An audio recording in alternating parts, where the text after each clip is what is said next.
મારે દર્શન જવું છે, પણ મારા ઠાકોરજી નાના છે, હજી ઘરમાંથી બહાર નહીં આવ્યા હોય, કેમ દર્શન થશે મને? ભગવાનના આ વિચારની ખબર જ્યારે નંદી આદિ ગણોને પડી, નંદીએ કહ્યું પ્રભુ અમને હારે લેતા જાજો, અમારે જોવું છે, અમારે દર્શન કરવા છે.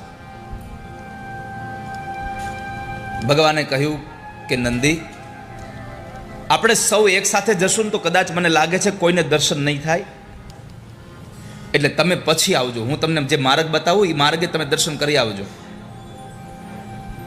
નંદી આદિ ગણોએ પોતાના ભગવાનની વાત માની લીધી. શેષનાગ ભગવાનને કહે છે પ્રભુ મને લઈ જાઓ સાથે, મારે આવવું છે.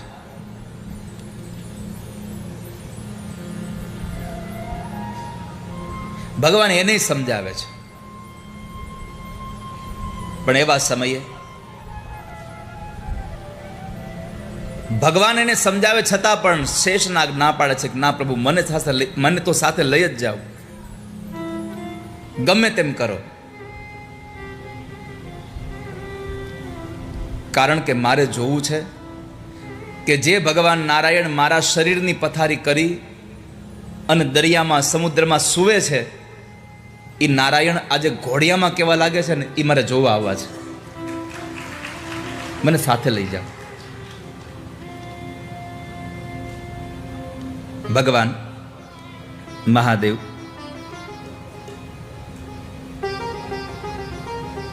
એક જોગી બાબાનું રૂપ લઈને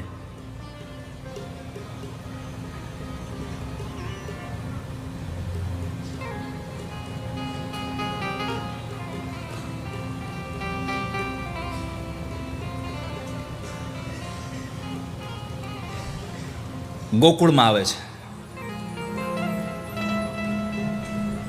ગોકુળમાં આવ્યા છે.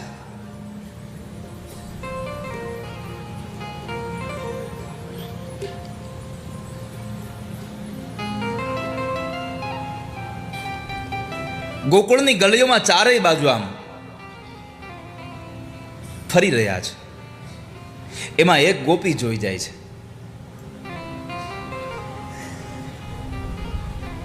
બાબાને વંદન કર્યા.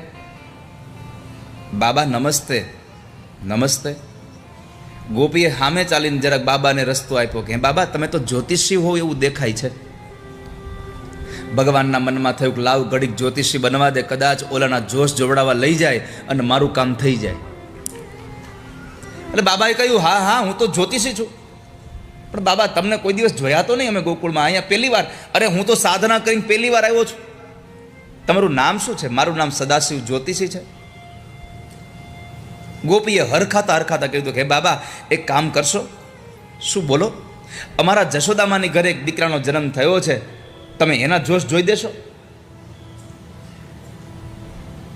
બાબા મનમાં હરખાવા લાગ્યા કે જે કામ કરવા આવ્યો છે તો સામેથી આવ્યું. એક તો ભાવતું હતું અને એમાંય વૈદ્ય બતાવ્યું કે તમે આ વધારે ખાજો. પણ બાબાએ સહજતાથી કીધું કે હાલો હાલો, અમારું તો કામ જ એ છે, જોઈ દઈએ. બાબાને લઈને ગોપી નંદ બાબાના ઘરે આંગણે આવે છે. નંદ બાબાના આંગણામાં ગોપીએ બાબાને ઉભા રાખ્યા. બાબા અહીંયા ઉભા રહો, હમણાં આવી હો. બાબા ઉભા રહ્યા. ગોપી અવાજ કરતી કરતી ગઈ, યશોદા, અરે ઓ યશોદા. માં યશોદા ઓરડામાં કામ કરતા હતા. લાલનજી સૂતા છે, ઠાકોરજી સૂતા છે. એમાં યશોદાજી કીધું કે ગોપી આટલી બધી બૂમાબૂમ શાની કરે છે?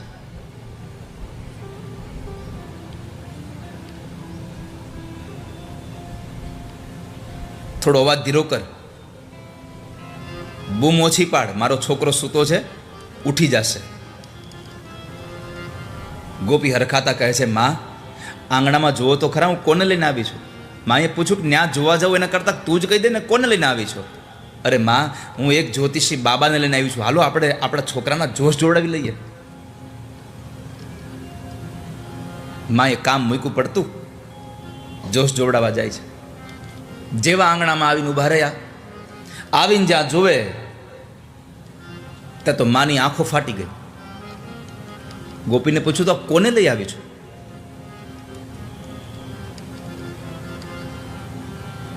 મારે જોશ નથી જોવડાવવા હો. મારો છોકરો ડરી જાય આની પાસે, આની નજર લાગી ગઈ હોય તો.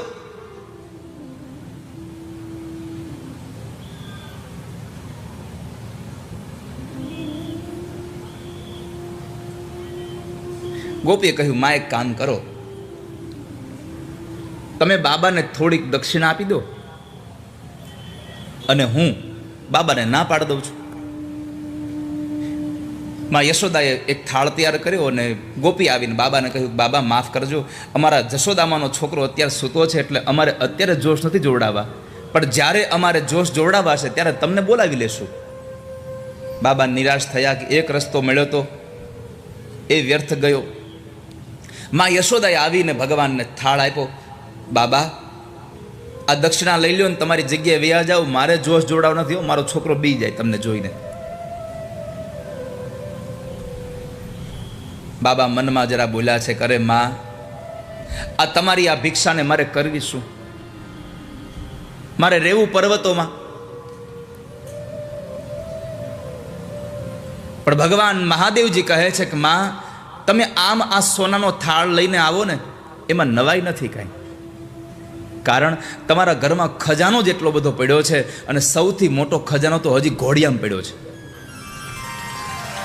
પારણિયામાં પડ્યો છે.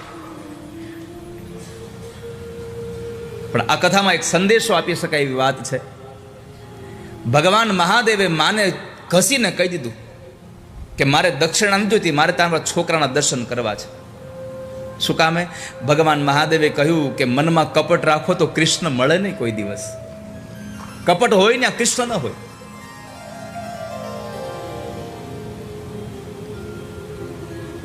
ઘણા બગલા જેવા હોય, ઉપરથી એટલા ધોળા દેખાય, એટલા ધોળા દેખાય, અંદરથી કાગડા કરતાય કાળા હોય. મુખ મેં રામ, એવા બધા હોય છે. પણ ભગવાન મહાદેવે કહ્યું છે કે જિંદગીમાં ક્યારેય કપટ ન કરશો, કોઈની સાથે ક્યારેય ખોટો વ્યવહાર ન કરશો, ક્યારેય ખોટું બોલશો નહીં. એટલે ભગવાન મહાદેવે કહ્યું કે મારે તમારા છોકરાના દર્શન કરવા છે, મને દર્શન કરાવી દો. માએ ઘસીને ના પાડી કે મારો છોકરો તમને આજે જોવા નહીં મળે ને કાલે નહીં મળે. તમારે આ દક્ષિણા લેવી હોય તો ભલે, ન લેવી તો ભલે.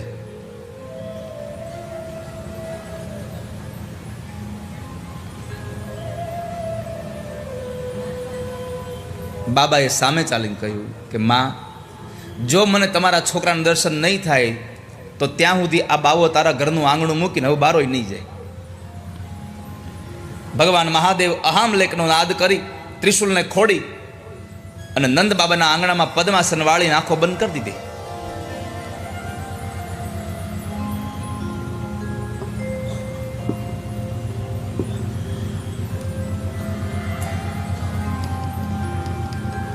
આંખો બંધ થઈ ગઈ. પ્રાર્થના ચાલી.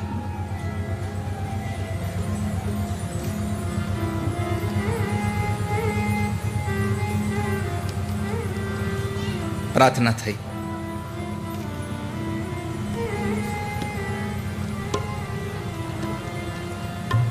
આ સંસારમાં વાલા વૈષ્ણવો,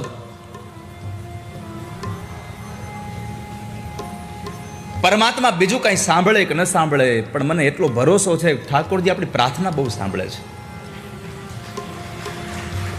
પ્રભુ આપણી પ્રાર્થનાનો અવાજ સાંભળે છે. એ પ્રાર્થના તમે મોટેથી ગાવતોય ભલે, અને પ્રાર્થના કદાચ તમે મનમાં ગાવતોય ભલે, પ્રાર્થના કરો તો ઠાકોરજી સાંભળ્યા વગર ન રહી શકે.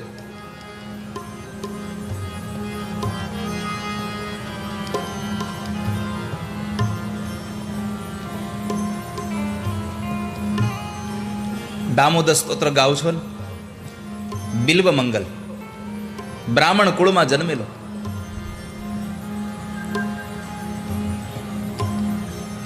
અને છતાં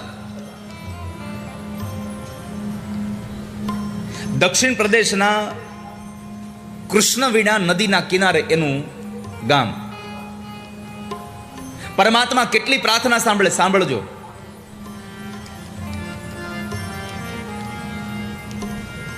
પણ પ્રાર્થના કરવા બેસો ને ત્યારે તમારો એમાં સ્વાર્થ ન હોવો જોઈએ.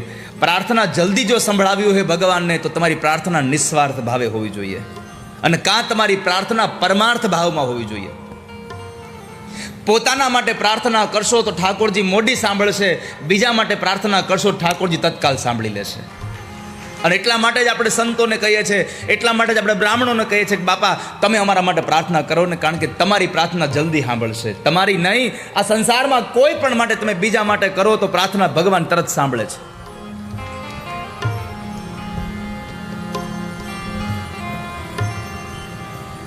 ઈશ્વર તરત સાંભળે.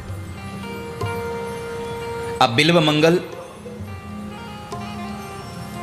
એમણે એમના પિતાજીએ, એના પિતાનું નામ છે રામદાસ, યથાવિધ શાસ્ત્રાર્થ એમણે ધર્મનું જ્ઞાન અપાયું.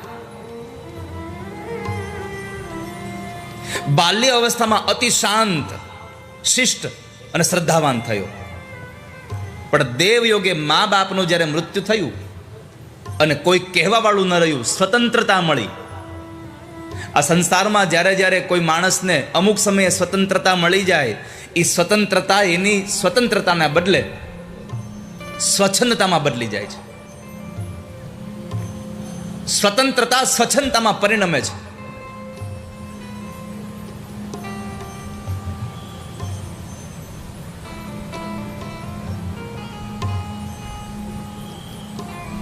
પછી પોતાના મનમાં આવે એવું જીવન જીવે છે. મા બાપ મૃત્યુ પામ્યા એટલે એ મા બાપને મૃત્યુ થયાના પછીના સમયમાં તત્કાળ જ આ માણસ સંગ દોષથી સાવ વિપરીત બની ગયો. ચિંતામણી નામની એક ગણિકાના સંગમાં ગયો.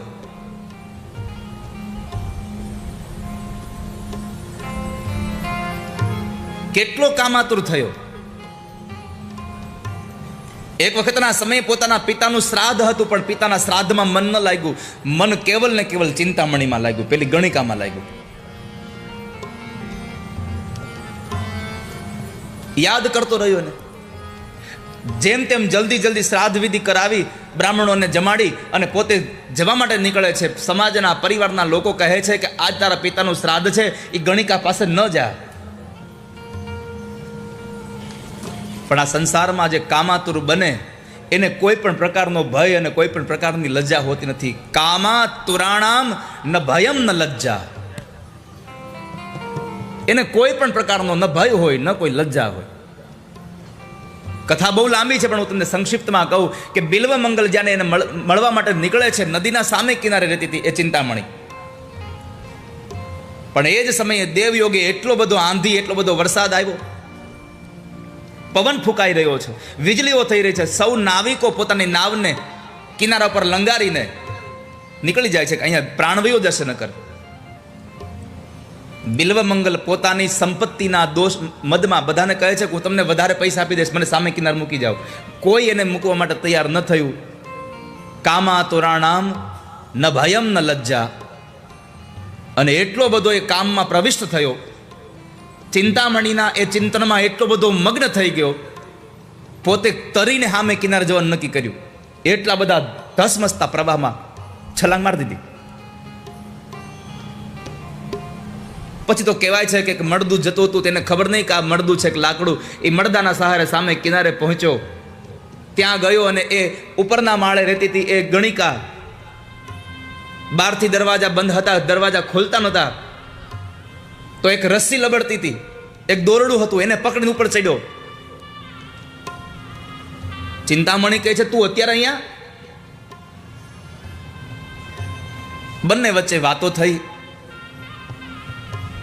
એ સમયે ચિંતામણી કહ્યું કે તું અહીંયા પહોંચ્યો કેમ? તો કહે છે હું લાકડાના સહારે. પણ ઉપર કેમ આવ્યો? તો કે હું દોરીના સહારે ઉપર આવ્યો. જ્યાં લાકડું જોવા જાય ત્યાં શબ હતું સડેલું, દુર્ગંધ આવતી હતી અંદરથી. અને દોરડું હતું એને જ્યાં જોવા જાય ત્યાં એ કાળો સાપ હતો. કામાતુરાણામ ન ભયમ ન લજ્જા. કામમાં એટલો બધો મગ્ન થઈ ગયેલો માણસ, એટલો બધો કામનો એના ઉપર આવેગ આવી ગયેલો, સર્પને દોરડું સમજીને ચડી ગયો, મડદાને લાકડું સમજીને તરી ગયો, ભાન નતું. અને એ વખતે ચિંતામણીએ એટલું મેણું માર્યું કે આટલા બધા આંધી ને તુફાનની વચ્ચે મોતને વાલું કરીને મને મળવાનો પ્રયત્ન કર્યો, આ હાડ ચામડાના શરીરને મળવાનો પ્રયત્ન કર્યો, આટલી મહેનત જો મુરલી મનોહરને મળવાનો કર્યો હોત તો તારું જીવન ધન્ય થઈ જાત, તારો અવતાર સુધરી જાત. અને બિલ્વ મંગલને શબ્દ લાગી ગયા, નીકળી ગયો. પણ કહેવાય છે કે અમુક અમુક આપણા સંસ્કારો હાવ મૂળમાંથી જાય નહીં, અમુક અમુક વિચારધારાઓ એમનેમ ટકી રહે. બિલ્વ મંગલને થોડા સમય પછી ભગવાનનું ભજન કરતા કરતા કરતા વળી પાછી એક સ્ત્રીમાં એની નજર ચોટી.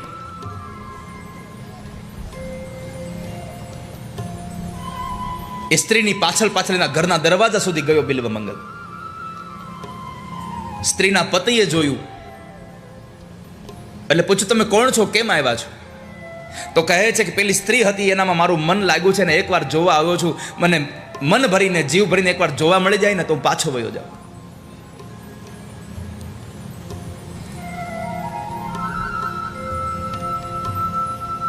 પેલો પુરુષ એની પત્નીને બોલાવે, પણ એ સમયે બિલ્વ મંગલને ફરી પાછી એક જ્ઞાનની જાગૃતિ થઈ કે ફરી પાછો જીવ આમાં ચોઈટો, આ આંખો મને આ પાપ કરાવે છે.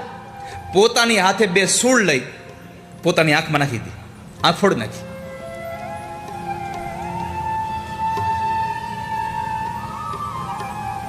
આંખ ફૂટી ગઈ, આંખમાંથી અખંડ અશ્રુની ધારાઓ વહે છે, અખંડ, કેવલ પરમાત્મા માટે. જંગલ જંગલ ફરે છે, ઘર ઘર ગામ ગામમાં ફરે છે. એકવાર જંગલમાં આવે છે, ભૂખ બહુ લાગી છે કે જમવાનું મળતું નથી, પણ પરમાત્મામાં એટલો બધો એમને ભાવ જાગ્યો, પરમાત્મામાં એટલી બધી એની ભક્તિ થઈ,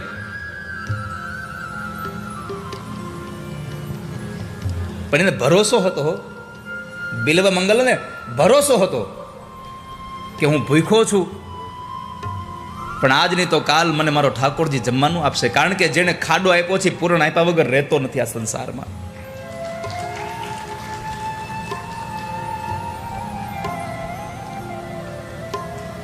मेरी सुन कर प्रेम पुकार सांवरा आएगा, मेरी कर प्रेम पुकार सांवरा आएगा, मेरी सुन कर प्रेम पुकार सांवरा आएगा, मेरी कर प्रेम पुकार सांवरा आएगा, मुझे है पूरा विश्वास सांवरा आएगा, मुझे है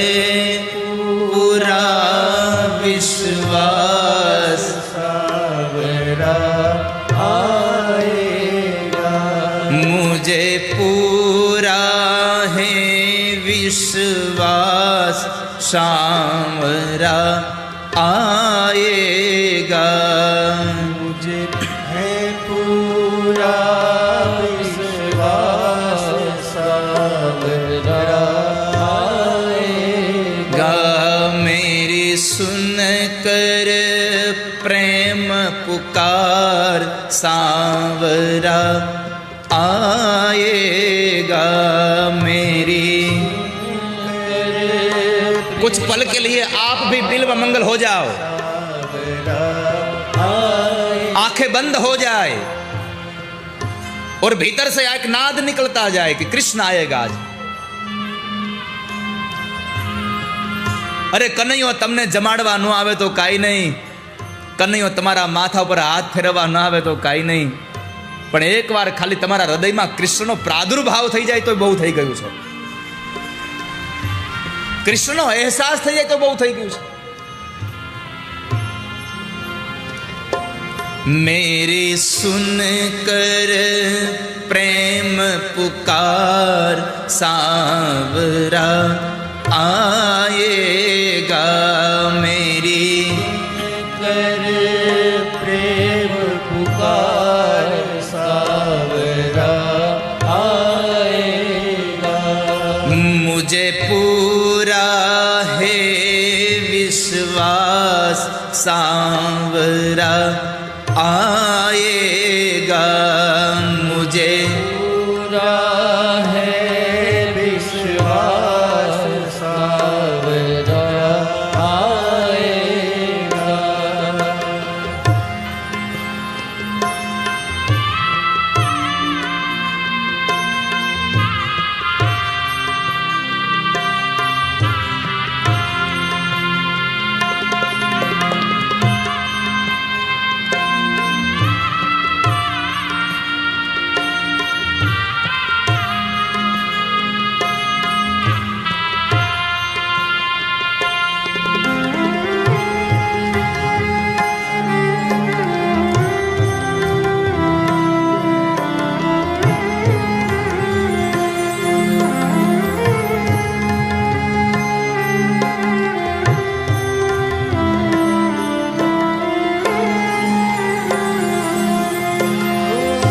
जितना भी बेहाल रहूं मैं, जितना भी बेहाल रहूं मैं, क्यों दूजे को हाल कहूँ मैं, क्यों दूजे को हाल कहूँ मैं।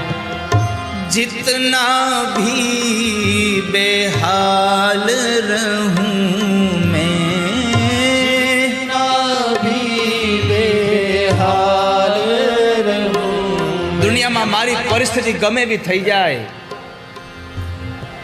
પણ હું બીજા કોઈને નહીં કહું. અને વાલા સ્વજનો, મારી પ્રાર્થના છે તમને, જિંદગીમાં ગમે તેવી પરિસ્થિતિ નિર્માણ થાય અને એ પરિસ્થિતિનો સમયનો કદાચ કોઈની પાસે બળાપો કાઢવાની ઈચ્છા થાય તો બે હાથવાળા પાસે ક્યારેય તમારા સમયનો બળાપો નહીં કાઢતા. સમયનો બળાપો કાઢવો હોય તો 1000 હાથવાળા પાસે જાજો, કૃષ્ણ પાસે જઈને સંભળાવજો.